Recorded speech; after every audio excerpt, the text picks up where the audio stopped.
It has become a routine to watch Novak Djokovic raise a trophy in every single tournament that he plays. He is clearly one of, if not the greatest player of all time, and his consistent success just proves it. But man, leave something for the rest of the players, please. Sebastian Korda was really close to winning the final actually, thanks to his seemingly effortless, eye-pleasing ground strokes that were obviously hard to deal with. But as it happens the majority of the time when you play Novak, all the greatest abilities that a player possesses disappear when the most important moments of the match come. I understand that it is easier said than done, but I would just love to see someone live by the sword and die by the sword, as they say when they play Novak Djokovic, because everyone is so sensitive against Novak in the clutch moments. And ultimately the tightness from Korda lost him the match, but admittedly he still looked very good throughout the match. Am I considering him as a possible winner of the Australian Open?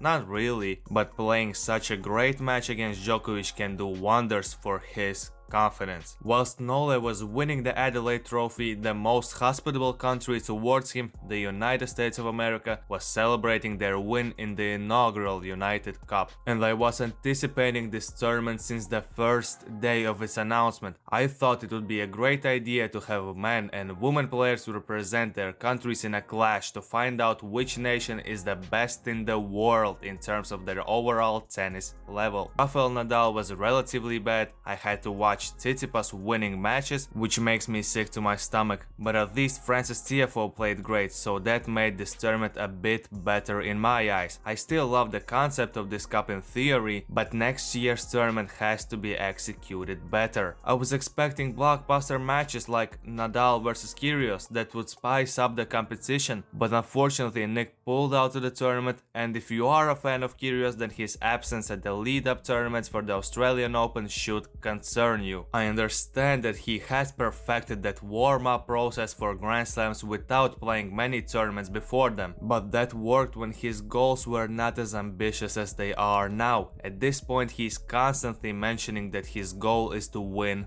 big tournaments. And I say this as a fan of his tennis. I don't think that it is possible to accomplish such goals without playing competitive matches as preparation for Grand Slams. And even though I truly appreciate athletes who have enormous self-belief, there should come a time where that confidence should be backed up with some action. But to be fair to him, Nick wasn't the only one who didn't plan on playing any serious lead-up tournaments on the road to the Australian Open. That other player was Carlos Alcaraz, and unfortunately we won't see him at the first Grand Slam of the year either, which just sucks. His electric playstyle will be missed, but now the only thing we can do is hope for a speedy recovery. And in general, getting injured at the start of the season after an exhausting preseason must be heartbreaking. And Emma Raducanu can definitely assure you of that, as her injury woes continued for her as she was forced to retire after rolling her ankle against Kuzmova in the second round match in Auckland. And at this point you can't even blame Emma for what's happening to her. Previously you could pinpoint her constant coaching staff changes as the cause of her average play on court, but now it's just pure bad luck that she cannot escape, which is most probably very disheartening. So she needs all the support she can get. Hopefully she will be able to play at the Australian Open and eventually overcome this spell of bad results by doing something magical again.